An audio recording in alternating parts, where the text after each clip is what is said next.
तो नमस्कार दोस्तों, आज हम बात करने वाले एक नए मिस्ट्री एनिमे के बारे में जो कि एक चाइनीज मिस्ट्री एनिमे है जिसका नाम है the Lord of the mysteries. अब यार एक नया सा एनिमे लोग अटैक ऑन टाइटन से कंपेयर कर रहे हैं, जो कि खुद के अंदर काफी ज्यादा बड़ी बात है। अब क्या एक्चुअल में अटैक ऑन टाइटन से अच्छा होगा या नहीं होगा, वो तो आने वाला टाइम ही बताएगा। एंड यार ये एनिमे एक नोवेल से अडेप्टेड है, तो मतलब यार रेडी हो जाओ इंट्रोड्यूस होने से बहुत ही एक अलग से वर्ल्ड के अंदर, जिसके अंदर आपको हर एक तरह की चीजें देखने को मिलने वाली है। बहुत सारा डिटेल्ड एंड रिच लोग है इस शो का, इसलिए काफी लोगों को इस शो को देखते हुए कंफ्यूजन भी हो जाती है। पर हम कोशिश करेंगे आपको एंड में बिल्कुल ही सिंपल बना के रख देंगे ताकि हमारे जैसे लोग भी समझ पाए। तो यार इसकी बेसिक स्टोरी यही है कि हमारा एक बंदा होता है, एक चाइनीज लड़का होता है जिसका नाम होता है जो मिंगरुई। वो असल में हमारा एक लक एन्चांटमेंट वगैरह कोई रिचुअल कर रहा होता है, जिसकी वजह से वो हमारा एक अलग वर्ल्ड के अंदर ट्रांस माइग्रेट हो जाता है। हमारा बंदा चला जाता है एक अलग बंदे की बॉडी के अंदर जिसका नाम होता है क्लेन मोरेटी, जो कि एक टेंगन सिटी लोयन किंगडम के अंदर रहता है। अब मतलब यार इस पूरे एनिमे का, इस पूरे फैंटेसी वर्ल्ड का एक अलग सा ही वर्ल्ड है, हमारे नॉर्मल अर्थ वाला वर्ल्ड नहीं है इसके अंदर। इस वर्ल्ड के अंदर आपको पॉसिबली जो चीज आप सोच सकते हो, जादू टोना टोटका पोशंस वगैरह, जो भी एन्चेंटमेंट आर्टिफैक्ट्स वगैरह, सारे कंसेप्ट आपको इस वर्ल्ड के अंदर देखने को मिलते हैं। तो यार आपको ज्यादा टेंशन लेने की जरूरत नहीं है अगर आपको कोई चीज समझ नहीं आती है,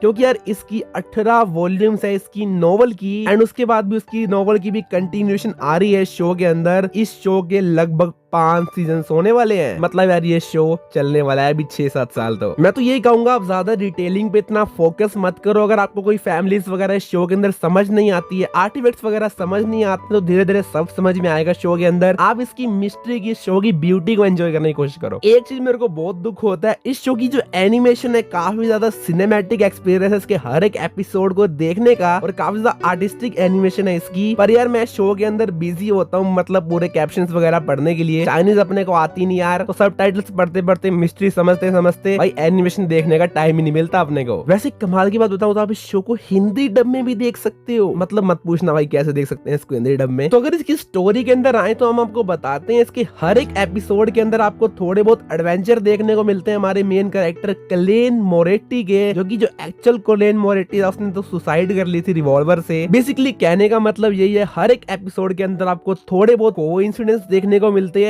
मतलब यार थोड़े बहुत जो अपने आप कोइंसिडेंस होते हैं वो आखिरी के अंदर लाइन अप हो जाते हैं, और just like any mystery anime mystery को दिखाते हैं शो के अंदर। अगर आपने पहले कभी कोई भी मिस्ट्री एनिमे नहीं देखा और सीधा इस एनिमे को देख रहे हो, तो गुड लक भाई, इसको समझना आपको काफी ज्यादा मुश्किल हो सकता है। एक चीज आपको मैं रिकमेंड करूंगा, इस शो के बारे में कुछ भी गूगल मत करना भाई, क्योंकि थोड़ी सी छोटी सी मोटी सी चीज सर्च करने पे आपको बहुत ही बड़े बड़े स्पॉयलर्स देखने को मिलने वाले हैं। तो यार जैसे ही हमारा एपिसोड 1 के अंदर जो हमारा चाइनीज लड़का होता है वो हमारे इस नए वर्ल्ड के अंदर आया होता है, तभी उसको पता लगता है कि जो उसके माथे के ऊपर एक रिवॉल्वर से उसके हेड के अंदर बहुत बड़ा छेद हुआ होता है। देखने में तो ये लगता है जिस बंदे की बॉडी के अंदर ये आदमी आया था उसने रिवॉल्वर से सुसाइड कर ली थी। और जैसे ही हमारा बंदा इस बॉडी के अंदर आता है तो उसका जो वाउंड होता है रिवॉल्वर से वो अपने आप हील होने लग जाता है। हमारे चाइनीज लड़के को बेसिकली इस वर्ल्ड की लैंग्वेज वगैरह समझ में आती है। हमें पता लगता है कि इसको क्लेन मोरेटी की एक्चुअल मेमोरीज पूरी तरह से वापस नहीं आई होती हैं। हमें पता लगता है जो बेसिकली क्लेन मोरेटी होता है उसने सुसाइड की थी बेसिकली एक एंटीगोनस नोटबुक की वजह से। अब यार जो नोटबुक होती है एंटीगोनस नोटबुक, आप बहुत बार सुनोगे आगे बढ़ते हुए। बेसिकली यार एक आर्टिफैक्ट है शो के अंदर, आर्टिफैक्ट वगैरह जो कि बेसिकली आपकी पावर्स बढ़ा सकते हैं, जिनको यूज कर सकते हैं आप। तो यार हमारे पहले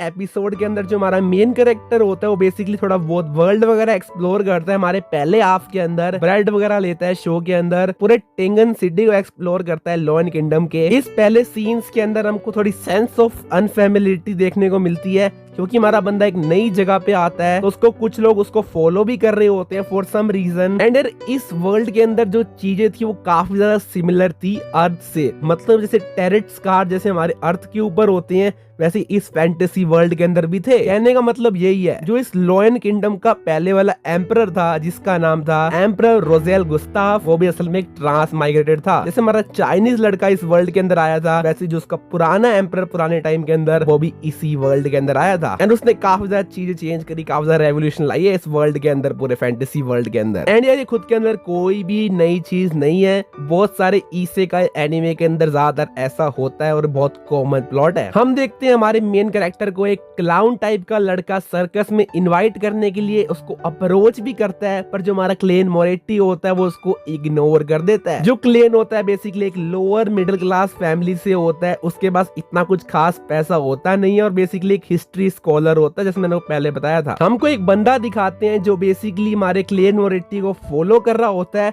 उसकी आप आंखें देख सकते हो, ग्रीन सी आंखें होती है और बहुत ही ज्यादा मिस्टीरियस सा कैरेक्टर लगता है हमको देखने के अंदर। अब इस कैरेक्टर को आपको थोड़ा आगे जाके हम एक्सप्लेन करेंगे। एंड सिंस अगर हमारा जो मेन कैरेक्टर होता है इस वर्ल्ड के अंदर गलती से आ गया होता है, तो वो सोचता है कि वो दोबारा अपने टाइम के अंदर अपने वर्ल्ड के अंदर कैसे वापस जाएगा। तो जो हमारा क्लेन होता है अपने कमरे में वापस जाके वही सेम रिचुअल करता है, वही जो उसने मंत्र पढ़ा था चाइना के अंदर, वही सेम मंत्र पढ़ने की कोशिश करता है ताकि वो दोबारा चाइना जा सके। पर होता क्या है कि जो क्लेन होता है हमारा, वो rather than going to same world हमारे एक अलग से मिस्टीरियस से स्पेस के अंदर पहुंच जाता है, मतलब एक ऐसी डायमेंशन के अंदर पहुंच जाता है जिसको हमारा क्लेन बोलता है ग्रे फॉग। एंड यार ये अकेला नहीं आता इस ग्रे फॉग के अंदर, इसके साथ साथ वो दो और लोगों को सम्मन कर लेता है। लड़की का नाम होता है ऑल्ड्री हॉल और लड़के का नाम होता है एल्गर विल्सन। काफी ज्यादा अंग्रेज नाम वाले लोगों को सम्मन कर लेता है हमारा लड़का। अब असल में ये जो ग्रे फॉग वाला जो डायमेंशन है, एंटिटी है, काफी ज्यादा मिस्टीरियस एंटिटी है और मैं भी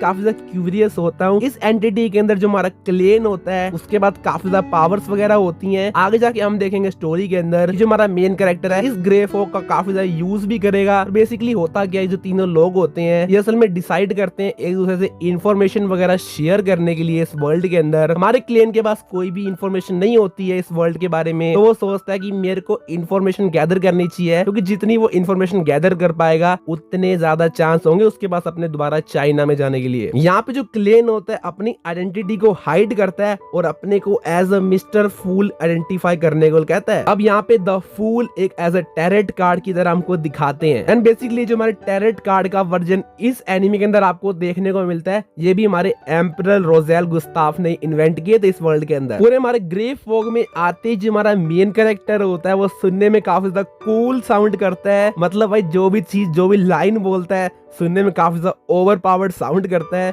जबकि जो दूसरे वर्ल्ड के अंदर होता है अपने नेचुरल वाली डायमेंशन के अंदर, वहां पे तो भाई बिल्कुल एक नॉर्मल सा कैरेक्टर लगता है। यहीं से हमारे मेन कैरेक्टर को बियॉन्डर्स के बारे में पता लगता है। उसमें जो एक लड़की होती है वो पूछती है क्या मेरे को बियॉन्डर बनना चाहिए। असल में जो बियॉन्डर्स होते हैं बेसिकली बनने के काफी ज्यादा तरीके होते हैं, पर एक तरीका ये होता है कि आप पोशंस पीते हो एक पाथवे का, एक सीक्वेंस का, और आपके पास कुछ नेचुरल एबिलिटीज वगैरह आ जाती हैं, super natural abilities beyond human. हमारे क्लेन को काफी ज्यादा कंफ्यूजन होती है कि बियॉन्डर्स क्या होते हैं, पर हमारे क्लेन को लगता है कि अगर वो एक बियॉन्डर बनेगा उसके पास कोई सुपर नेचुरल पावर्स वगैरह आएंगी तो शायद उनसे वो अपने वर्ल्ड के अंदर वापस जा पाए। पर हम होते क्या है कि ज्यादातर टाइम हमारा बंदा ग्रे फॉग में रह नहीं पाता, क्योंकि हम देखते हैं कुछ लोग क्लेन मोरेटी के घर के बाहर आ जाते हैं। एंड जो बेसिकली दो लोग आते हैं वो दिखने में ऊपर से तो पुलिस वाले लगते हैं, पर असल में ये नाइट हॉक्स का पार्ट होते हैं। अब नाइट हॉक्स बेसिकली एक बियॉन्डर्स का ग्रुप है under Evernight Goddess. Evernight Goddess basically one of the 7 gods हैं जो कि 5th एपोक इस करंट टाइम के अंदर चल रही है। इसमें से हम देखते हैं जो एक बंदा क्लेन मोरेटी के बारे में रिसर्च करने आया होता है, उसके घर की छानबीन करने आया होता है। एक होता है डन स्मिथ जो कि कैप्टन होता है नाइट हॉक्स का, एंड जो दूसरा बंदा होता है वो हमको देखा देखा लगता है क्योंकि ये सेम बंदा हमारे क्लेन को पहले फॉलो कर रहा था। अब असल में बेसिकली जो दोनों बियॉन्डर्स होते हैं वो क्लेन मोरेटी से एंटीगोनस नोटबुक के बारे में पूछने आए होते हैं। अब एंटीगोनस नोटबुक होता है वो एक आर्टिफैक्ट होता है, जैसे मैंने आपको बताया था। तो जो बियॉन्डर्स होते हैं उस आर्टिफैक्ट्स को अपने पास रखना चाहते हैं, उसको सील करना चाहते हैं उसकी पावर्स को, क्योंकि ये गलत हाथ में चला जाए काफी ज्यादा डेंजरस हो सकता है, इसका गलत यूज कर सकते हैं लोग। हमने देखा था जो एक्चुअल क्लेन मोरेटी था, जो ओरिजिनल क्लेन मोरेटी था, उसने सुसाइड कर ली थी इस नोटबुक की वजह से, और जो उसके दोस्त वगैरह होते हैं उन्होंने भी सुसाइड कर ली थी इस नोटबुक की वजह से। क्या पता किसी ने मार दिया उनको, पर बेसिकली हमको यही पता है जो एक्चुअल जो हमारा ये नया वाला क्लेन मोरेटी होता है इसको एंटीगोनस नोटबुक के बारे में ज्यादा जानकारी नहीं होती, क्योंकि इसकी आधी मेमोरीज अभी वापस भी नहीं आई होती हैं, कोई इनकम्प्लीट मेमोरीज वगैरह होती हैं। हम देखते हैं जो उसको डन स्मिथ वगैरह होता है इसको ऑफर देता है कि why don't you join the बियॉन्डर। हमारे बंदे को बियॉन्डर बनने का मौका मिलता है, और क्या ये कोइंसिडेंस है या किसी की साजिश है ऐसी आप देखोगे स्टोरी के अंदर बहुत सारे कोइंसिडेंस देखने होने वाले हैं धीरे धीरे अगले एपिसोड्स के अंदर, जो कि आगे जाके कनेक्ट होके एक मिस्ट्री की तरह सामने आने वाले हैं। हमारा मेन कैरेक्टर होता है वो बेसिकली ऑफर को एक्सेप्ट कर लेता है और वो भी बियॉन्डर बन जाता है। इसको बियॉन्डर बनने को इसलिए मौका देते हैं, उसको चांस देते हैं शायद क्योंकि बियॉन्डर बन के उनको लगता है नाइट हॉक्स वालों को अगर ये हमारी वॉच पार्टी को ज्वाइन करेगा उसके बाद शायद इसको एंटीगोनस नोटबुक के बारे में जो कुछ मेमोरीज वगैरह हैं वो वापस आ सके और वो एंटीगोनस नोटबुक को अपने पास रख सके। हम देखते हैं जो नाइट हॉक्स वाले होते हैं वो अपनी फैमिली का अपनी पावर्स का यूज करते हमारे क्लेन मोरेटी के माइंड के अंदर चले जाते हैं, उसकी मेमोरीज को सर्च करने की कोशिश करते हैं, फिर भी उनको कुछ मिलता नहीं है, इसलिए वो क्लेन मोरेटी को ट्रस्ट करने का सोचते हैं। हम देखते हैं जो बियॉन्डर्स होते हैं बेसिकली वो सीक्वेंस 9 से स्टार्ट करते हैं, 9, 8, 7 ऐसे स्टार्ट करते हैं एंड जैसे जैसे वो नीचे जाते हैं नंबर के अंदर वैसे वैसे उनकी पावर्स बढ़ती जाती है। आपको अलग अलग पाथ मिलते हैं जिनको हम बोलते हैं path of the divine and जो हमारा बंदा खुद डिसाइड करता है मैं किस पाथ से जाऊंगा, इस पाथ से जाऊं, उस पाथ से जाऊं, ताकि वो लेवल अप कर सके। काफी ज्यादा इंटरेस्टिंग सा मेरे को सिस्टम लगा ये वाला। जस्ट लाइक आप शैडो फाइट के अंदर भी खेलते हो आपको अलग अलग एबिलिटी मिलती है और उसका थोड़ा सा कॉम्प्लेक्स वर्जन मेरे को लगा ये। एपिसोड 2 के स्टार्टिंग में हम ये देखते हैं कि जो हमारा मेन कैरेक्टर होता है वो चला जाता है नाइट हॉक्स की बिल्डिंग के अंदर। हमारा बंदा वहां जाके साइन अप करता है, रजिस्ट्रेशन करता है ऑफिशियली एक बियॉन्डर बनने के लिए। सबसे पहला काम उसका यही होता है उसको किस पाथवे के अंदर जाना है। जैसे हमारा बंदा जाता है तो वहाँ पे क्लर्क वगैरह से मिलता है हमारा मेन कैरेक्टर। उसके अलावा एक फ्राई नाम के बंदे से मिलता है जो कि एवरनाइट गॉडेस नाइट हॉक्स के अंदर बेसिकली कॉर्प्स कलेक्टर का काम करता है हमारा फ्राई नाम का बंदा। इसके अलावा हमारा केनली वाइट से भी मिलता है जो कि द स्लीपलेस होती है उसकी एबिलिटी, हमारा डन स्मिथ की एबिलिटी होती है द नाइटमेयर। मतलब यार कोई बंदा किसी के सपनों के अंदर जा सकता है, कोई बंदा किसी की मेमोरीज वगैरह देख सकता है, मतलब काफी ज्यादा अलग अलग हर एक की अलग अलग एबिलिटी होती है। एंड हमारा क्लेन होता है वो मिलता है मिस्टर नाइल से। मिस्टर नाइल बेसिकली उनको काफी ज्यादा नॉलेज वगैरह होती है। उनका जो रोल होता है एक बियॉन्डर एबिलिटी होती है वो होती है मिस्ट्री प्रायर। अब इनकी यूनिक एबिलिटी आगे वाले अपकमिंग एपिसोड के अंदर धीरे धीरे देखते रहेंगे यार, इतनी क्या जल्दी अपने को। हमारे जो मिस्टर नाइल होते हैं वो हमारे मेन कैरेक्टर को बोलते हैं कि तू आराम से डिसाइड कर, आराम से देख ले कि तेरे को कौन सी चीज सही लगती है और तेरे को कौन सा पोर्शन लेना चाहिए ताकि तू किस पाथवे के अंदर किस पाथ ऑफ डिवाइन से तू आगे लेवल अप करेगा। यानी हम देखते हैं जो मिस्टर नाइल होते हैं वो कुछ डायरीज वगैरह पढ़ रहे होते हैं। वो डायरीज होती है एम्परर रोजेल की। हम देखते हैं जो एम्परर रोजेल जो भी एक ट्रांस माइग्रेटेड थे जस्ट लाइक हमारा मेन कैरेक्टर, उस एम्परर ने मतलब बेसिकली अपनी डायरीज वगैरह लिख रखी थी अपने एडवेंचर्स की, उसको क्या करना चाहिए था क्या नहीं करना चाहिए था। और हम देखते हैं कोइंसिडेंटली जो हमारा मेन कैरेक्टर होता है उसको डायरीज मिल जाती है उसी एम्परर की। जो बेसिकली मिस्टर नाइल होते हैं वो उसको डिसाइफर कर रहे होते हैं, समझने की कोशिश करते हैं कि किस भाषा में लिखी होती है एम्परर ने। मतलब यार बेसिकली जो एम्परर ने लिखी होती है लैंग्वेज तो उसकी मॉडर्न चाइनीज ही होती है। मतलब क्लेन को तो पढ़ना काफी ज्यादा इजी था पर जो इस वर्ल्ड वाले फैंटेसी वर्ल्ड वाले लोग थे उनको बिल्कुल भी समझ में नहीं आ रहा था कि एम्परर ने असल में ऐसा क्या लिख दिया अपनी लैंग्वेज के अंदर। एम्परर की डायरी पढ़ के हमारा जो क्लेन मोरेटी होता है वो डिसाइड करता है कि वो सीयर पाथवे चूज करेगा। सीयर मतलब जो सब कुछ देख सकता है, सी वैसा ही पाथवे होता है। अभी सीयर पाथवे की छोटी मोटी एबिलिटी ये होती है जैसे मान लो आप किसी बंदे की बॉडी को इमेजिन कर लो, उसके बंदे को इमेजिन करके आप उस बंदे की करंट लोकेशन वगैरह को ढूंढ सकते हो। और बड़े लेवल पे हम आगे जाकर देखेंगे क्या क्या हो सकता है। जो हमारा बंदा होता है वो मिस्टर नाइल को बोलता है कि आप पोशन बनाओ और जो हमारा क्लेन मोरेटी होता है वो उस पोशन को पी लेता है, सीक्वेंस 9 के पोशन को। उसके बाद हम देखते हैं जैसे ही हमारा क्लैन पीता है उसके माइंड के अंदर काफी सारी चीजें आपस में बोलने लग जाती है, उसके माइंड के अंदर चीजें गूंजने लग जाती है जैसे कि हॉर्ना चीज, फ्लेगेरिया, ऐसी चीजें आपको सुनने को देखती है उसके माइंड के अंदर। असल में काफी ज्यादा चीजें आपको आगे दिखेगी स्टोरी के अंदर, मिस्ट्री चीजें एलिमेंट आपको दिखाते हैं थोड़े बहुत। एंड जो हमारा मेन कैरेक्टर होता है ज्यादातर टाइम के लिए अपनी सीयर पाथवे वाली आईज को यूज नहीं कर पाता। मतलब जब भी वो अपने आंखों पे सर के ऊपर टैप टैप करता है उसके बाद वो आगे वाले बंदे की बेसिकली हेल्थ कंडीशन वगैरह को देख पाता है कि आगे वाला हेल्दी है, अनहेल्दी है, रियल है, घोस्ट है, मतलब इस तरह की चीजें भी आगे लग कर सकता है। ज्यादा टाइम नहीं लगता हमारे मेन कैरेक्टर को अपनी जॉब मिलने के लिए। उसको अपना पहला मिशन मिलता है, एक कोई टबैको मर्चेंट होता है नाइट हॉक्स का, एक रेगुलर क्लाइंट होता है, उसका बच्चा किडनैप हो जाता है असल के अंदर। एंड हमारे क्लेन मोरेटी को यही काम मिलता है, उसका मिशन 1 यही होता है कि उसको इस टबैको मर्चेंट के बच्चे को ढूंढना होता है, किडनैपर्स को ढूंढना होता है और उसकी करंट लोकेशन को फाइंड करना होता है। हमारा बंदा अपनी एबिलिटीज को यूज करता है एंड बहुत ही आसानी से उनको पकड़ लेता है। उसके बाद जैसे ही वो उस बिल्डिंग के अंदर जाते हैं जिसके अंदर किडनैपर्स वगैरह होते हैं, हम देखते हैं जो किडनैपर्स होते हैं असल में उन्होंने भी पोशन वगैरह पी लिया होता है। मतलब आप कह सकते हो अगर आप किसी पोशन की रेसिपी वगैरह गलत बना दो, गलती से कोई भी चीज आप गलत डाल दो या कोई क्वांटिटी वगैरह गलत हो जाए, या सही होने के बाद भी होता क्या कि हर कोई पोशंस को हैंडल नहीं कर पाता। आपकी बॉडी को काफी ज्यादा लोड लेना पड़ता है इन एबिलिटीज को पता करने के लिए। मतलब पावर्स के कुछ साइड इफेक्ट वगैरह भी देखने को मिलते हैं, जिसकी वजह से जो किडनैपर्स वगैरह होते हैं वो बेसिकली मॉन्स्टर्स के अंदर कन्वर्ट हो जाते हैं। हमारा ग्लेन मोरेटी इस मिशन पे आया होता है मिचेल लोनार्ड के साथ, जिसको आपने एपिसोड 1 में भी देखा था। बेसिकली ये दोनों मिलके हमारे बच्चे को बचा लेते हैं और जो किडनैपर्स जो मॉन्स्टर के अंदर कन्वर्ट होते हैं उनको ये सक्सेसफुली मार देते हैं। तो आपको एक एक्शन सीक्वेंस देखने को मिलती है। अब असल में क्या एक कोइंसिडेंस था कि हमारा बंदा पहले डे पे पहली जॉब में कुछ ऐसे लोगों से मिल गया जो कि मॉन्स्टर्स में कन्वर्ट हो गए थे, क्या वो हमारे ग्लेन मोरेटी को टारगेट कर रहे थे, ये सब चीजें हम आगे डिस्कस करेंगे। इसके बाद हम देखते हैं जो हमारा पहला मिशन होता है ग्लेन मोरेटी का वो सक्सेसफुल होता है। इसके बाद हम देखते हैं एपिसोड के लास्ट के अंदर जो हमारा ग्लेन मोरेटी होता है उसकी जो मेमोरीज होती है एंटीगोनस नोटबुक को लेके वो थोड़ी थोड़ी वापस आ जाती है। इसका रीजन ये होता है जिस किडनैपर बिल्डिंग के अंदर हमारा ग्लेन मोरेटी गया होता है उसमें वो पहले भी जा चुका है। मतलब हमारा जो चाइनीज लड़का है वो तो नहीं गया हुआ, पर जो एक्चुअल पुराना ग्लेन मोरेटी था जिसने सुसाइड कर ली थी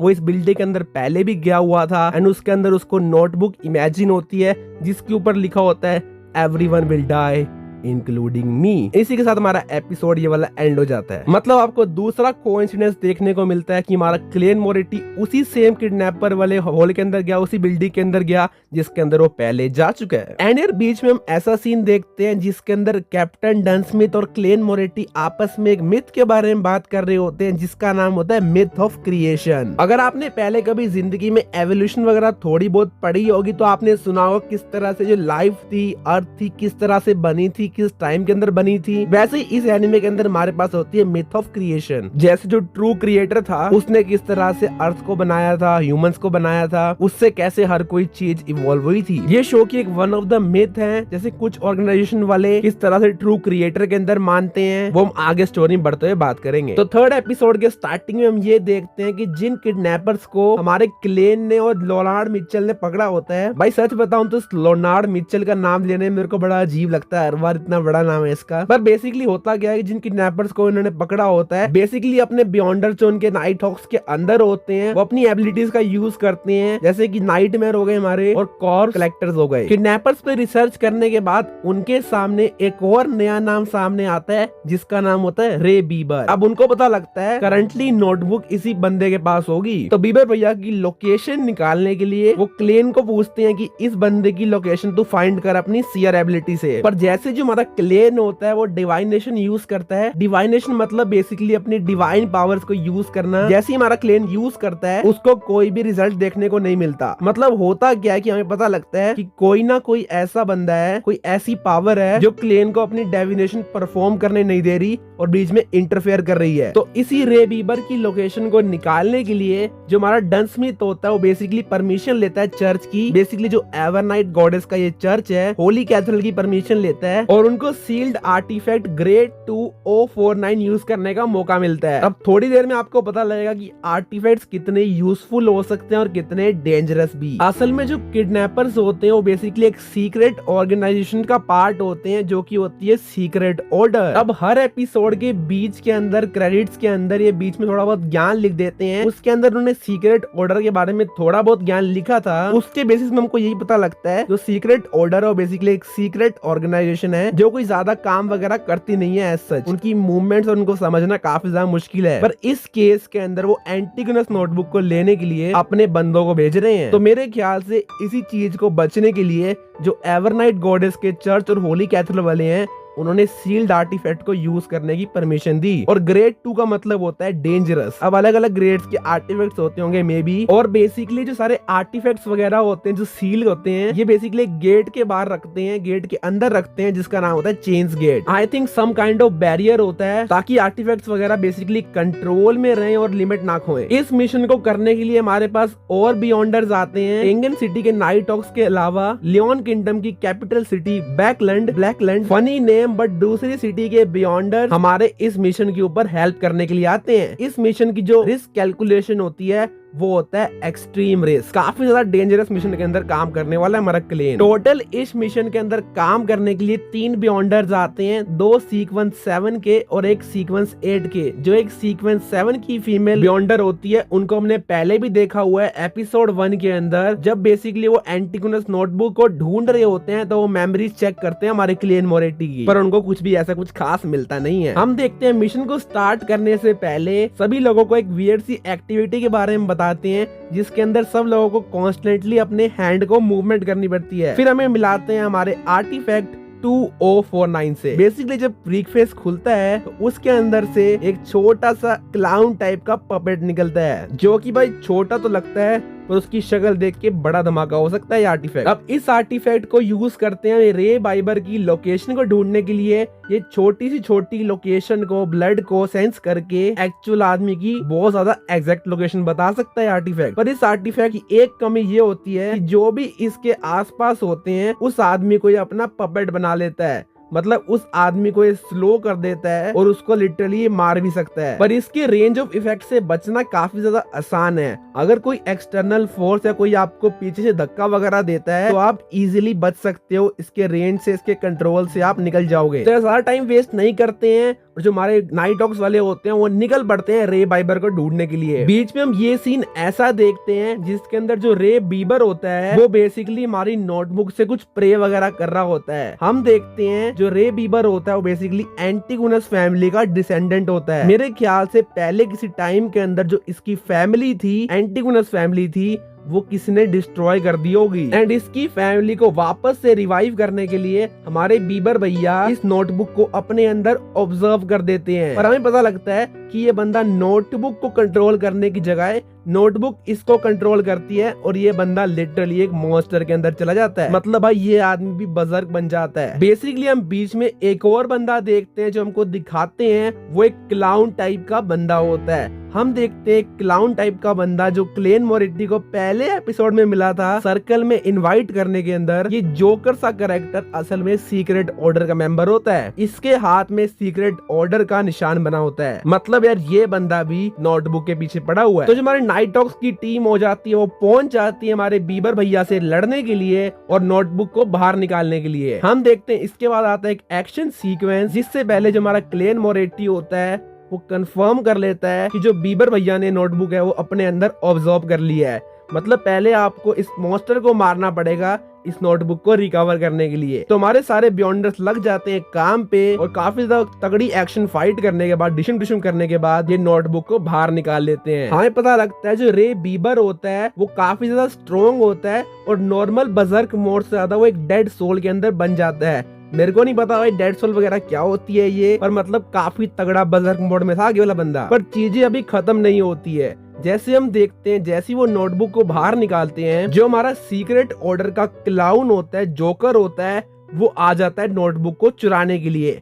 वो इसी चीज का वेट कर रहा था कि कब ये बीबर मरेगा और कब नोटबुक बाहर आएगी। जो नाइट हॉक्स वाले होते हैं वो फाइट की वजह थके होते हैं और अब तक फुली तरह रिकवर भी नहीं किए होते। जो ये जोकर होता है ये सीक्वेंस 7 का बियॉन्डर होता है। जो हमारा क्लेन मोरेटी है वो सीक्वेंस 9 का है और जितनी ज्यादा कम आपकी सीक्वेंस नंबर होती है उतने आप स्ट्रॉन्ग बियॉन्डर होते हो। अभी नाइट हॉक्स वालों की 2 प्रायोरिटी होती है, एक एंटिगोनस नोटबुक को बचाना और दूसरा आर्टिफैक्ट 2049 को सीक्रेट ऑर्डर वाले बंदे से बचाना, क्योंकि आप नहीं चाहोगे कि कोई और ऑर्गेनाइजेशन का बंदा आपका सील्ड आर्टिफैक्ट ले जाए, चोरी कर जाए या उसका गलत यूज करे। जो हमारा जोकर होता है वो काफी ज्यादा फास्ट होता है। हम देखते हैं जो भी कोई बंदा इस पे अटैक करता है वो पहले ही टाइमली रिएक्ट कर लेता है और उससे बच जाता है। अब जो क्लेन होता है वो इस बंदे की एबिलिटी समझ जाता है कि इस बंदे को सब कुछ स्लो मोशन के अंदर दिखता है। इसका मतलब यही है कि इस बंदे को आप जो भी अटैक करोगे उसको आराम से डॉज कर लेगा। हमारा क्लेन वही करता है जो कि एक समझदार गेमर करेगा। हमारा क्लेन रैंडमली बुलेट शूट करना चालू कर देता है। मतलब है रेदर देन एमिंग आप रैंडमली कहीं भी शूट करो, आदमी कहीं भी डॉज करे, थोड़ा बहुत तो चांस हो सकता है कि आगे वाले को बुलेट टच कर जाए। और ऐसा ही होता है जब उसके टांग पे बुलेट लग जाती है। पर चीजें सडनली बदल जाती है, मूड पूरा सिनेरियो का बदल जाता है जब हम देखते हैं जो सील्ड आर्टिफैक्ट 2049 होता है वो फाइट में इन्वॉल्व हो जाता है। हम देखते हैं वो आर्टिफैक्ट गलती से खुल जाता है। शायद जो हमारा जोकर होता है उसी का यही टारगेट था, इस आर्टिफैक्ट का यूज करना। हम देखते हैं इस आर्टिफैक्ट की पावर काफी ज्यादा एम्पलीफाई वगैरह हो जाती है मे बी बिकॉज ये आर्टिफैक्ट दूसरे एंटिगोनस नोटबुक के पास था, तो दो आर्टिफैक्ट आपस में काफी ज्यादा क्लोज थे, इसकी वजह से शायद इसकी पावर बहुत ज्यादा बढ़ जाती है। और हम देखते हैं जो भी सारे लोग होते हैं, सारे बियॉन्डर्स होते हैं हमारे उस एरिया के अंदर, एक्सेप्ट जोकर, सारे के सारे हमारे पपेट के कंट्रोल के अंदर आ जाते हैं। अगर सारे लोग कंट्रोल के अंदर आ जाएंगे तो एक्सटर्नल फोर्स से हमारे बंदों को उठाएगा कौन? जो हमारा जोकर होता है वो बेसिकली हमारे क्लेन मोरेटी को ऑफर देता है। वो बोलता है कि तू अपनी जान बचा सकता है, और अगर क्लेन एंटिगोनस नोटबुक इस जोकर को दे दे और बदले में उस बोनस के रूप में क्लेन को सियर का सीक्वेंस 8 के पाथवे का नाम बताएगा, मतलब उसको लेवल अप करने में मदद करेगा। पर इसमें कमाल की चीज मेरे को ये लगती है कि जो जोकर होता है वो ये बोलता है कि वो पहले सियर था और अब उसने अपने बियॉन्डर की एबिलिटी शायद चेंज कर ली। तो मतलब काफी इंटरेस्टिंग लगा मेरे को। शायद कोई प्लॉट ट्विस्ट वगैरह मैंने ढूंढ लिया हो, क्योंकि मैं जीनियस हूं शायद तक कि आप बीच में अपना पाथवे वगैरह चेंज कर सकते हो और कोई दूसरा बियॉन्डर बन सकते हो शायद तक। पर जो हमारा क्लेन होता है वो अपना और ज्यादा दिमाग यूज करता है। हम देखते हैं जो क्लेन होता है वो इनकांटेशन करता है अपने ग्रे फोक के अंदर जाने के लिए। जो क्लेन होता है वो ग्रे फोक के अंदर चला जाता है, एक मिस्टीरियस स्पेस जिसके बारे में पहले बात की थी। जो ग्रे फोक होती है वो भी एज एन एक्सटर्नल फोर्स काम करती है, और जब हमारा बंदा दोबारा से ग्रे फोक से वापस आता है उसको पता लगता है कि हमारा क्लेन जाग चुका होता है और पपेट के कंट्रोल के अंदर नहीं होता। एंड क्लेन काफी ज्यादा शाना बनता है। एंड जो क्लाउन होता है, जो जोकर होता है, उसको नहीं पता होता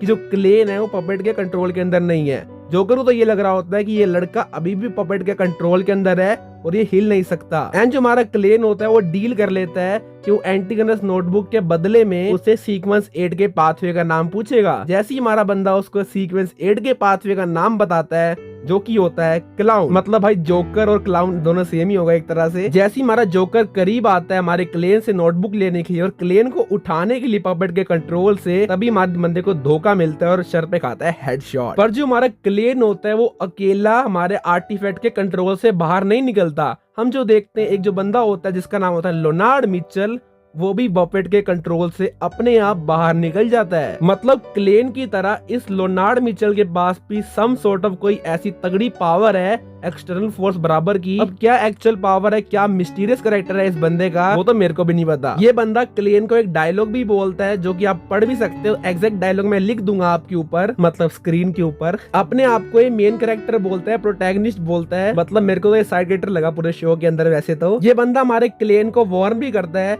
ये बोलता है एज लॉन्ग एज तू उसके काम के अंदर, उसके मिशन के अंदर कोई थ्रेट नहीं है, तब तक हमारा क्लेन सेफ रहेगा और दोनों ये दोस्त फेलो नाइट हॉक्स की तरह काम कर सकते हैं। हमारे क्लेन का भी खुद का ही मिशन है कि उसको अपने चाइना होम टाउन के अंदर जाना है, और इस भाई का भी खुद का कोई अलग मिशन होगा, बाकी हमको पता नहीं इतना कुछ। जो जोकर होता है वो मरने से पहले एक चीज बोलता है जो कि होता है होर्ना चीज और फ्लेगेरिया। अब यार ये होर्ना चीज फ्लेगेरिया हमारे क्लेन को पहले भी सुनने को मिली थी, मतलब जो क्लेन मोरेटी था, ओरिजिनल क्लेन मोरेटी था, उसकी मेमोरीज के अंदर ये चीजें पहले भी थी। जब उसने पोशन पिया था उसको भी सेम चीजें साउंड कर रही थी, और इस बंदे ने मरने से पहले भी ये सेम चीज बोली। हमारा ये मिशन सक्सेसफुल होता है नाइट हॉक्स के लिए, और इस जोकर की बॉडी को बाद में वो स्टडी वगैरह करते हैं क्रॉप्स कलेक्टर वगैरह वाले। एंड जो हमारा क्लेन होता है वो मिलने जाता है अपने हिस्ट्री टीचर उसकी खोए यूनिवर्सिटी के अंदर। मतलब उसने हिस्ट्री टीचर से ये पूछा था कि भाई ये होर्ना चीज फ्लेगेरिया ये असल में है क्या। उसको लगा इसके हिस्ट्री टीचर को काफी ज्यादा नॉलेज वगैरह होगी इस चीजों के बारे में। पर हम देखते हैं जो इसका हिस्ट्री टीचर होता है एजिक एगर्स, वो ये नाम सुन के इतना ज्यादा खुश तो होता नहीं है। हम देखते हैं काफी ज्यादा डेंजरस सा मिस्टीरियस सा कैरेक्टर दिखाते हैं हमको इस एपिसोड के एंड के अंदर, और एज अ क्लिफ हैंगर छोड़ देते हैं इसको। अब इसके बारे में हम आगे वाले एपिसोड्स के अंदर बात करेंगे, इसके ऊपर खुद की स्टोरी भी आएगी इस बंदे की। अब एपिसोड 4 का पहला सीन एक बहुत ही इंटरेस्टिंग सीन होता है। हम देखते हैं एक बंदा जिसका नाम होता है हानस विंसेंट, वो बेसिकली एक ओरेकल से माफी मांग रहा होता है। इस सीन के अंदर हमें पता लगता है कि जो पहले नोटबुक थी, जो एंटिगोनस नोटबुक जो हमने देखा था, अब जो एवरनाइट हॉक्स के पास आ चुकी है, वो पहले एक अलग ऑर्डर के पास थी, एक अलग सीक्रेट ऑर्गेनाइजेशन के पास थी जिसका नाम था ऑरोरा ऑर्डर। एंड हानस विंसेंट को काम मिला था कि इस नोटबुक के ऊपर उसको रिसर्च करनी है, एंड इसीलिए इसने रिसर्च करने के लिए क्लेन जैसे हिस्ट्री स्कॉलर्स को ढूंढा था। एंड जो हमारा क्लेन था और क्लेन के कुछ बैचमेट्स वगैरह थे इसी नोटबुक के ऊपर रिसर्च वगैरह कर रहे थे। पर हमने देखा अनफॉर्चुनेटली जो तीनों होते हैं वो मर जाते हैं, क्लेन भी मर जाता होता है हम देखते हैं, पर बाद में जो हमारा चाइनीज लड़का होता है वो क्लेन की बॉडी के अंदर ट्रांसमेटेड हो जाता है। मतलब हमें पता लगता है कि पहले ये नोटबुक किसके हैंड में थी और अब ये नोटबुक किसके हैंड के अंदर है। हम देखते हैं जो ओरेकल होता है वो बेसिकली हमारे हानस की उंगलियां काट देता है एज अ सजा के रूप में। अब मैं थोड़ा बहुत आपको ऑरोरा ऑर्डर के बारे में बताऊंगा। ये बेसिकली एक सीक्रेट ऑर्गेनाइजेशन है जो कि नई बनी है। एनीमे के अकॉर्डिंग इसको बने सिर्फ 200 से 300 साल ही हुए हैं। इसका मतलब जो बाकी सारी सीक्रेट ऑर्गेनाइजेशन वगैरह या कोई भी ऑर्गेनाइजेशन है मतलब वो काफी ज्यादा हजारों सालों से होगी। मतलब सारों को हमारा ये एनीमे कहता है कि सारे के सारे इस ऑर्डर के लोग कहीं ना कहीं पागल हैं। ये जिस गॉड को वर्शिप करते हैं वो होता है द ट्रू क्रिएटर। अब हमने आपको ट्रू क्रिएटर के बारे में थोड़ा बहुत बताया था, मैंने मिथ ऑफ क्रिएशन के बारे में मैंने बात की थी। बेसिकली जो ट्रू क्रिएटर होता है उसको सिंबलाइज करते हैं विद द हैंगिंग जाइंट, ये इसका सिंबल होता है बेसिकली। एंड जो सारे के सारे ओरेकल्स होते हैं, ओरेकल जो भी पोजीशन वगैरह होती होगी चर्च के अंदर, मतलब हर एक बंदे को, अपर बंदे को खुद का एक लेटर मिला होता है, इंग्लिश अल्फाबेट लेटर, जैसे ABCD जैसे हम देखते हैं ना अपर डीमंस को नंबरिंग मिली होती है डीमन स्लेयर के अंदर, वैसा ही कुछ सीन है इसके अंदर भी। तो बेसिकली जो हमारा हानस विंसेंट होता है वो इसी ऑर्डर का मेंबर होता है एंड ये सीक्वेंस 9 बियॉन्डर होता है एक। एंड ये अपने जो भी ओरेकल होता है उससे माफी मांगते हुए कहता है कि मैं डेफिनेटली क्लेन मोरेटी को मारूंगा एंड अपनी नोटबुक को वापस लाने की पूरी कोशिश करूंगा, तो प्लीज उसकी जान मत लेना।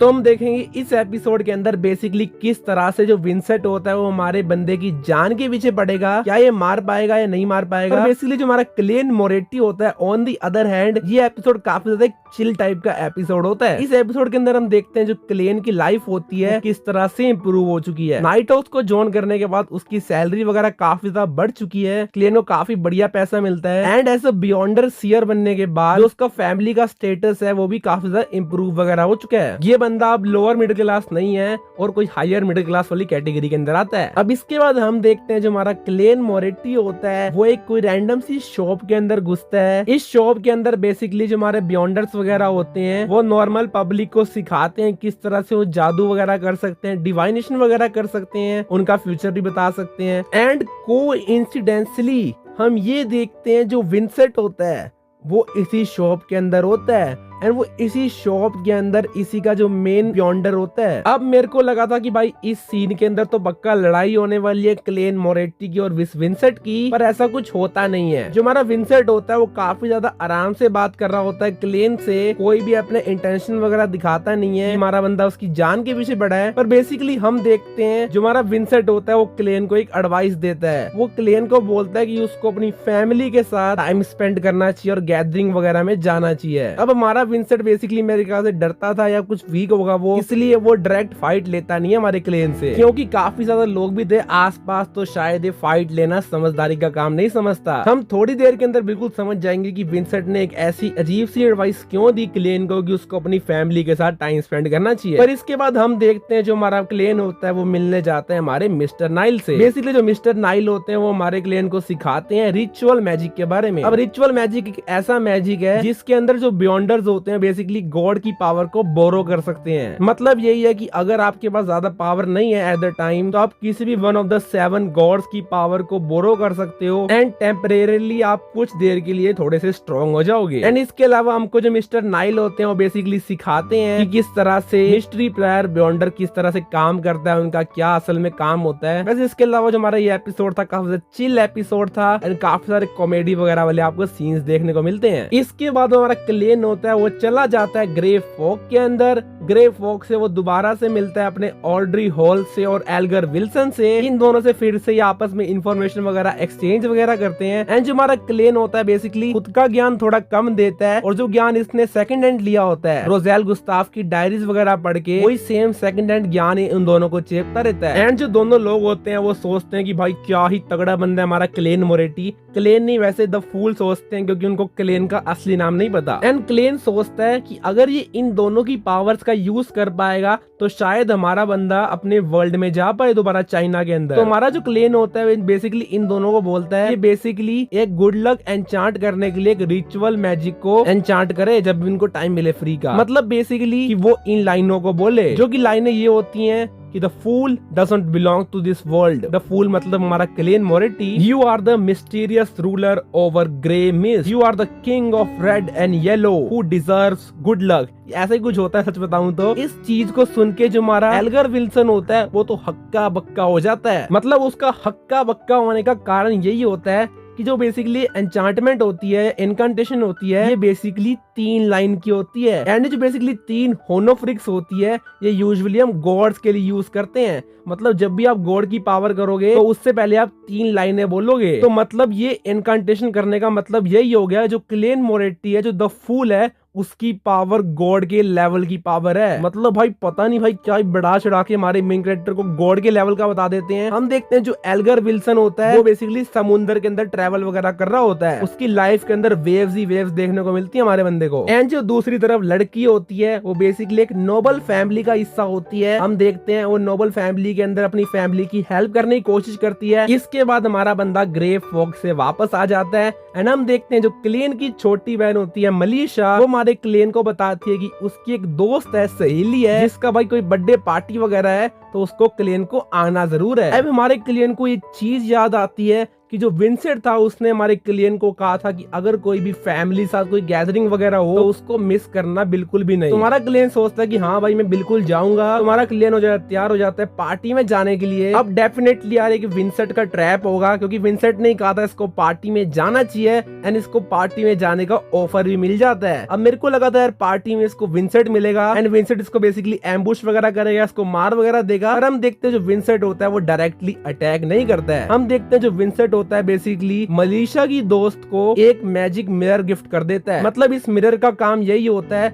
कि जब कोई इसके ऊपर स्पेसिफिक इनकांटेशन बोलेगा ट्रू क्रिएटर वाली, तो जो हमारा बंदा है इस मिरर का कंट्रोल कर पाएगा। कहने का मतलब यही है, जो हमारा बंदा होता है वो टारगेट करता है हमारे क्लेन मोरेटी को इनडायरेक्टली, पर जो हमारा क्लेन मोरेटी होता है वो पहली बार 1v1 फाइट ले रहा होता है। कहने का मतलब यही है कि हमारा क्लेन स्टार्टिंग में थोड़ा बहुत स्ट्रगल करता है इस बंदे से लड़ने के लिए, पर हमारा बंदा अपना रिचुअल मैजिक यूज करता है। रात का टाइम होता है पार्टी के टाइम पे, रात के टाइम पे अगर नाइट हॉक्स नहीं जीतेंगे तो क्या डे हॉक्स जीतेंगे क्या। हमारा बंदा पावर बोरो करता है 3 होनोग्राफिक से एवरनाइट गॉडेस की एंड हमारे बंदे को हरा देता है, पर डेफिनेटली उस बंदे की जान नहीं ले पाता, क्योंकि बेसिकली वो मिरर वगैरह को तोड़ता है जिसके अंदर वो उसकी पावर से कंट्रोल कर रहा था। पर इसके बाद देखते हैं जो हमारा विंसेंट होता है उसको मिलता है वही ओरेकल। हम देखते हैं एपिसोड के स्टार्टिंग के अंदर इस ओरेकल ने हमारे विंसेंट की जान छोड़ी थी, पर हमारा विंसेंट दोबारा से क्लेन को मारने के अंदर फेल हो जाता है एंड नोटबुक भी वापस नहीं ले पाता। एंड हम देखते हैं जो ओरेकल होता है वो खुद के ऑर्डर वाले को, ऑर्गेनाइजेशन वाले को बेरहमी से मार देता है एंड इसी के साथ जो हमारा विंसेंट होता है वो मर जाता है। एंड जो बंदा हमारे विंसेंट को मारता है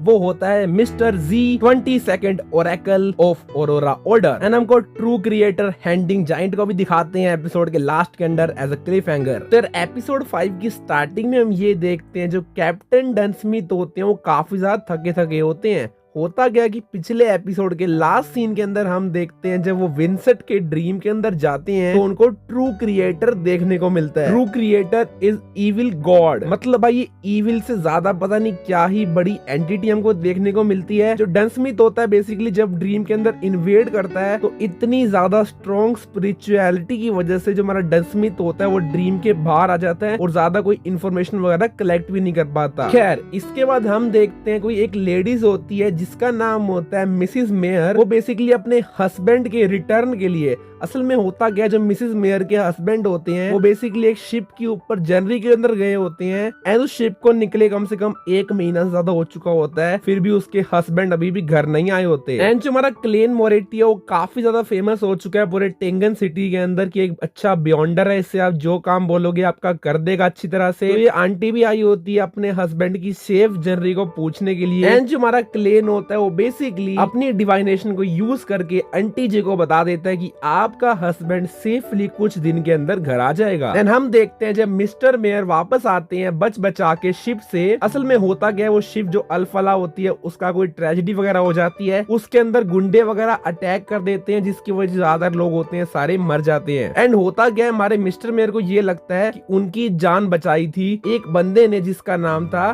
ट्रिस। अब बेसिकली जो ट्रिस होता है ये पब्लिक हीरो टाइप होता है, काफी ज्यादा फेमस होता है टेंगन सिटी वगैरह के अंदर। अब होता क्या, इवन दो जो मिस्टर मेयर होते हैं अपने घर वापस आ चुके होते हैं, उनको अभी भी बहुत सारे नाइटमेयर्स वगैरह आ रहे होते हैं, तो इसलिए वो परेशान होते हैं अपने इन सपनों से, तो इसलिए जाते हैं वो हमारे क्लेन के पास। जो क्लेन होता है वो बेचारा अपनी डिवाइनेशन दोबारा यूज करता है, अपनी ड्रीम डिवाइनेशन का यूज करता है इस बार वो। मतलब कहने की बात नहीं है, पर जो हमारा क्लेन है वो पहले एपिसोड से आप देखोगे तो प्रोग्रेसिवली बेटर हो रहा है, उसके पास काफी अलग अलग डिवाइन पावर्स यूज करता है आजकल वो। एंड जब वो अपनी ड्रीम डिवाइनेशन का यूज करता है तब उसको पता लगता है कि एक्चुअल में जो ये मास्टरमाइंड था पूरे शिप पे जो ट्रेजेडी हुई थी, उस ट्रेजेडी को करवाने के पीछे का मास्टरमाइंड पब्लिक हीरो ट्रिस ही था। अब ऐसा हो सकता है जो ट्रिस है वो भी बेसिकली एक बियॉन्डर है, हमें बताते भी आगे जाके कि वो असैसिनेशन पाथवे का शायद सीक्वेंस 8 का बियॉन्डर है। तो जैसे ही हमारे क्लेन को पता लगता है कि उनको लगता है कि ट्रिस को तो भैया अरेस्ट करना चाहिए, तो हमारा बंदा चला जाता है अपने कैप्टन डन स्मिथ के पास। पर हमारा डन स्मिथ कमाल की बात बोलता है और एक लॉजिकल बात करता है। वो कहता है किसी एक्टर को और पॉलिटिशियन को आप ऐसे ही अरेस्ट नहीं कर सकते, आपको चाहिए होगी कुछ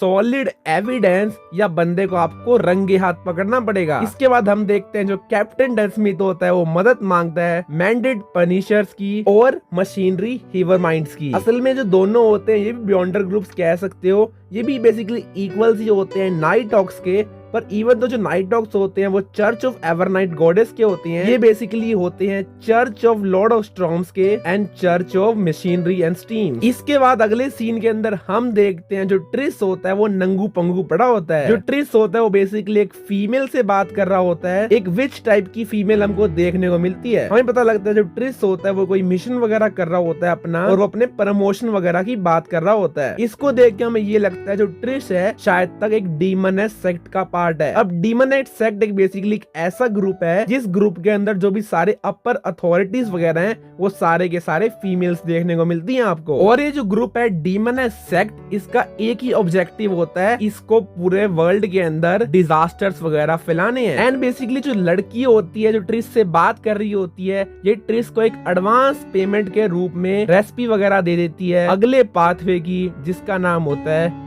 द विच। इसके बाद हम देखते हैं काफी ज्यादा टाइम बीत जाता है, एक आधे हफ्ता बीत चुका होगा शायद तक। एंड इसके बाद हम देखते हैं जो हमारा क्लेन मोरेटी वगैरह होता है वो मिस्टर नाइल के साथ अंडरग्राउंड मार्केट में जाता है घूमने के लिए। असल में बेसिकली वो कुछ लक एन्चांटमेंट के लिए कुछ हेल्दी गुड लक चार्म्स देख रहा होता है। हमने देखा था पिछले एपिसोड के अंदर क्लेन मोरेटी की बहन की जान खतरे में थी जब वो पार्टी में गया था, तो वो सोचता है उसकी फैमिली को सेफ रखने के लिए, इवन दो उसकी असली फैमिली तो चाइना के अंदर है, फिर भी वो सोचता है अपनी फैमिली को क्लेन मोरेटी फैमिली को सेफ रखना चाहिए उसको, इसलिए वो गुड लक चांस वगैरह देख रहा होता है। हम अंडरग्राउंड मार्केट का एनवायरनमेंट वगैरह देखते हैं, किस तरह से अंडरग्राउंड मार्केट वगैरह वर्क करती है। हम देखते हैं एक बंदा होता है जिसका नाम होता है मॉन्स्टर, एक मॉन्स्टर नाम का बंदा होता है जो कि मेंटली साइको टाइप का लगता है। वो क्लेन को देख के उसके अंदर से डेथ को स्मेल कर पाता है, मतलब क्लेन को देख के ही कहता है कि भाई ये बंदा तो मर चुका है, जिंदा कैसे हो गया। अब मेरे को नहीं पता भाई ये मॉन्स्टर नाम के बंदे के अंदर ऐसी कैसी पावर्स हैं, पर इसको सब लोग इग्नोर करते हैं क्योंकि ये मेंटली साइको टाइप का बंदा है। फिर हम देखते हैं जो क्लेन होता है उसको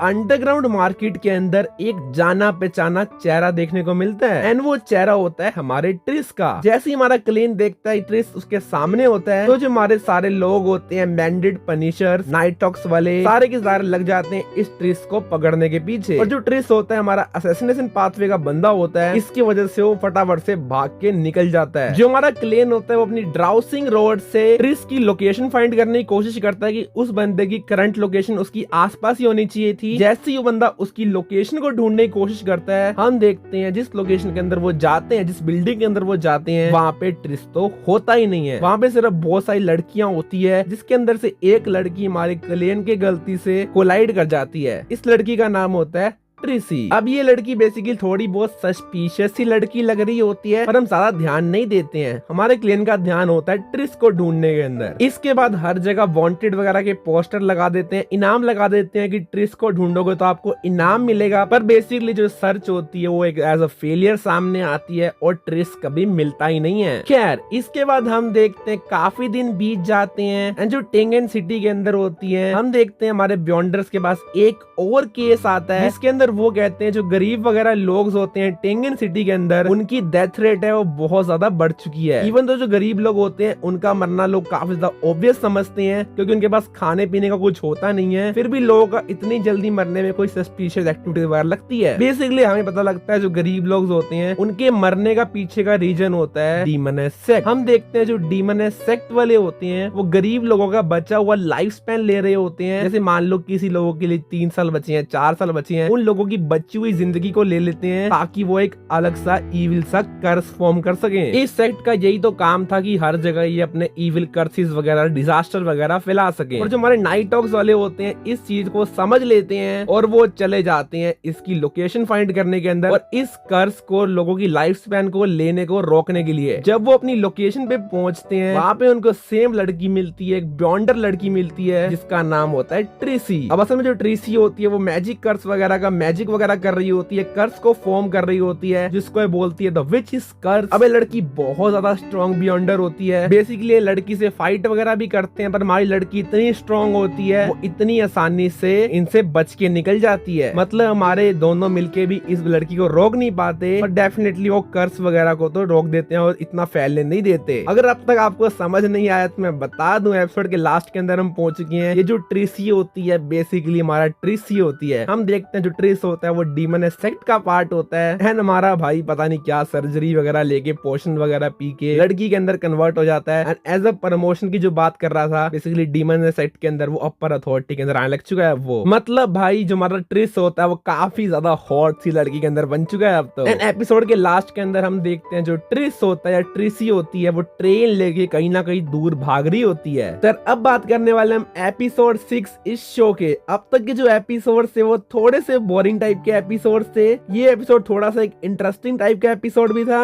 और इस एपिसोड का जो फील था वो बहुत ही प्यारा था, बहुत ही अच्छी तरह से को प्रेजेंट किया था। एनिमेशन भी बहुत प्यारी थी इस एपिसोड की एंड अब तक का मेरा फेवरेट एपिसोड है ये। बेसिकली इस एपिसोड के अंदर हमको बैक स्टोरी वगैरह बताएंगे एक कैरेक्टर की जिसका नाम है एजिक एगर्स। अब आपको पता होगा जो एजिक एगर्स है बेसिकली क्लेन का हिस्ट्री टीचर है। अब इस आदमी का सच जानेंगे। एपिसोड के स्टार्टिंग में हम ये देखते हैं जो नाइट ऑक्स वाले होते हैं और क्लेन होता है वो एक लमूड कैसल के अंदर आए होते हैं। लमूड जगह का नाम है एंड इस कैसल के अंदर बेसिकली इनको रिक्वेस्ट मिली होती है कि इस कैसल के अंदर घोस्ट वगैरह है, भूत वगैरह है जो कि दूसरों के सपने के अंदर आके उनको नाइटमेयर्स दे रहा होता है। बेसिकली जो स्पिरिट होता है, जो भूत होती है, ये असल में एक नाइट की होती है एंड जो भूत होता है काफी ज्यादा तगड़ी स्पिरिट होती है ये भी। इसीलिए जो डन स्मिथ वगैरह होते हैं अपने साथ एक बियॉन्डर ऑब्जेक्ट को लाए होते हैं एंड जो बियॉन्डर ऑब्जेक्ट इस बार हम देखते हैं वो होती है 30782 म्यूटेटेड सन्स एम्बलम। बेसिकली ये जो बियॉन्डर ऑब्जेक्ट होती है इसको ना ही आप सील कर सकते ना ही कंट्रोल कर सकते।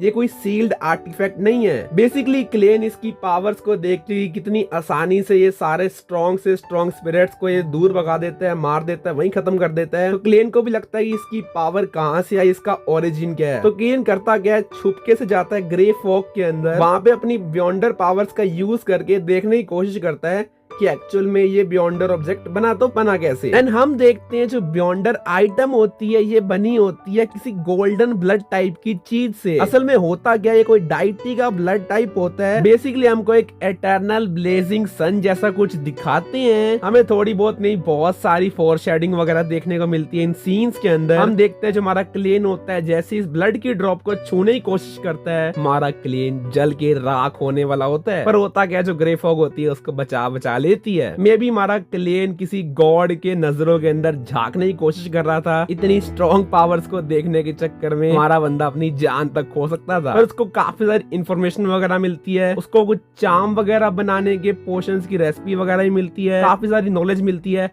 एक सीक्वेंस 4 की पोर्शन की नॉलेज मिलती है उसको जो सन पाथवे का होता है। शायद आगे जाके ये चीजें बहुत ज्यादा काम आए क्लेन के। बेसिकली इन सब के बाद होता क्या है, जब वो सारी स्पिरिट वगैरह खत्म कर देते हैं लमूड कैसल के अंदर, उनको एक पेंटिंग मिलती है। क्लेन जब पेंटिंग को देखता है वो देखता है इस पेंटिंग के अंदर तो मिस्टर एजिक की फोटो बनी पड़ी है। अब क्लेन को लगता है ये कैसल तो हजारों साल पहले बना था, तो इस आदमी की फोटो कैसी हो सकती है। और वो मिलने चला जाता है मिस्टर एजिक से। बेसिकली वहाँ पे होरना चीज के वगैरह वगैरह में पढ़ता है वो। असल में जो होरना चीज है वो बेसिकली एक माउंटेन की रेंज वगैरह है कि वहाँ पे एक थ्रोन टाइप का होता है, is not meant for humans. अब होरना चीज पे भी जाएंगे अपकमिंग एपिसोड्स के अंदर, तो क्या जल्दी है अपने को इतनी। हम देखते हैं जो हमारा एसिक होता है उसको भी काफी ज्यादा बुरे बुरे सपने वगैरह आ रहे होते हैं, उसको ड्रीम्स के अंदर अलग अलग चीजें दिख रही होती हैं। तो जब क्लेन से वो थोड़ा बहुत पूछता है तो हम देखते हैं उसके सपनों में एक कैसल टाइप की चीज भी आ रही होती है, एंड वो सेम कैसल होता है जिसके अंदर क्लेन हमारा स्टोरी स्टार्टिंग में गया होता है। अब मैं बताऊं अपना, क्लेन काफी ज्यादा डर जाता है कि जो मिस्टर एजिक है वो हमारे क्लेन के लिए सेफ बंदा है या नहीं है। और जब क्लेन अपनी डिवाइनेशन वगैरह परफॉर्म करता है तो उसको पता लगता है मिस्टर एजिक है काफी ज्यादा काइंड है क्लेन की तरफ, एंड क्लेन ये भी जानता है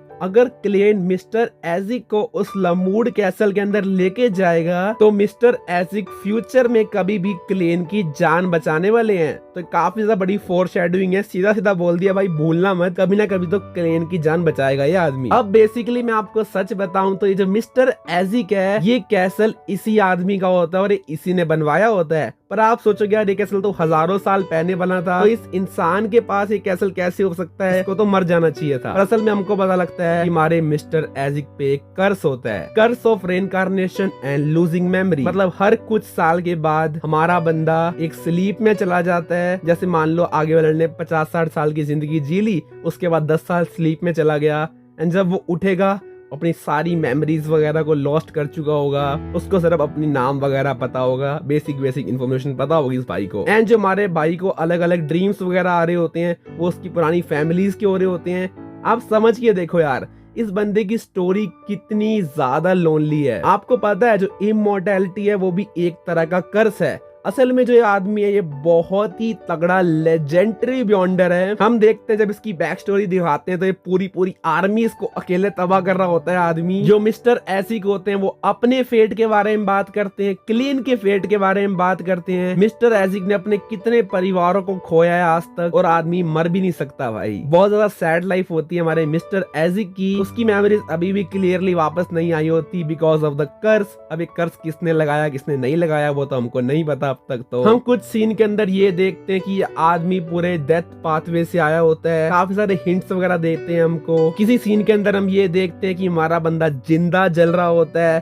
तो एक्चुअल में भाई इसने कितनी सारी लाइफ जी होंगी हजारों सालों से, सारे के थोड़े थोड़े रिकैप वगैरह हमको दे रहे होते हैं। इस भाई की स्टोरी को देख के हमें ये पता लगता है कि जो हमारे क्लेन की लाइफ है वो भी आसान नहीं होने वाली है। क्लेन अपनी फैमिली को मिस करने लग जाता है और भी ज्यादा। वो सोचता है कि मैं इस जन्म में अपनी फैमिली से दोबारा मिल पाऊंगा या नहीं मिल पाऊंगा। उसके अंदर डाउट्स होते हैं, आगे क्या होने वाला है वो तो हम आगे ही जानेंगे। इसके बाद हम देखते हैं जो मिस्टर एसिक और क्लेन की होती है काफी प्यारी बॉन्डिंग वगैरह बन जाती है। हम देखेंगे अपकमिंग एपिसोड्स के अंदर। Episode 7 was bit of an confusing episode. इसके अंदर आपको नए नए कैरेक्टर्स वगैरह इंट्रोड्यूस करते हैं। इस एपिसोड के अंदर बेसिकली जो हमारा क्लेन होता है वो बेसिकली सोचता है कि मैं किस तरह से अपनी मिस्ट्री को सॉल्व करूं। ये जो सारे कोइंसिडेंटली वगैरह हो रहे होते हैं उसके पास, क्लेन बेसिकली हमारा कंफ्यूज होता है उसको आगे क्या करना चाहिए आगे क्या नहीं करना चाहिए। इस एपिसोड के अंदर आपको काफी सारे हिंट्स वगैरह ड्रॉप करते हैं और एक्सप्लेन तो भाई घंटा भी कुछ नहीं करते। आपको एक नया आर्टिफैक्ट दिखाते हैं, सील्ड आर्टिफैक्ट। इसका नाम होता है मिस फॉर्च्यून्ड क्लोथ वाला आर्टिफैक्ट। वो बेसिकली हम देखते हैं क्लेन को इनवाइट कर रहा होता है चाइनीज गेट के पीछे। पता नहीं भाई क्यों दिखाया, इसका क्या मतलब है इस सीन का। हमारा क्लेन ग्रे फॉग में जाके एक्चुअल रीजन वगैरह ढूंढ रहा होता है कि क्लेन ने सुसाइड क्यों की थी स्टार्टिंग के अंदर बिल्कुल शो के। उसके बाद किडनैपिंग वगैरह केस थे जो सारे के सामने देखे पिछले कुछ 5-6 एपिसोड्स के अंदर। सारों को हमारा क्लेन ग्रे फॉग के अंदर जाके वेरीफाई करने की कोशिश कर रहा होता है। हमको बहुत सारे हिंट्स वगैरह मिलते हैं, जैसे रे बीवर की डेड बॉडी के अंदर एक ग्लोइंग ब्रेन टाइप का दिखता है, कुछ रेड ऑर्ब्स वगैरह होते हैं,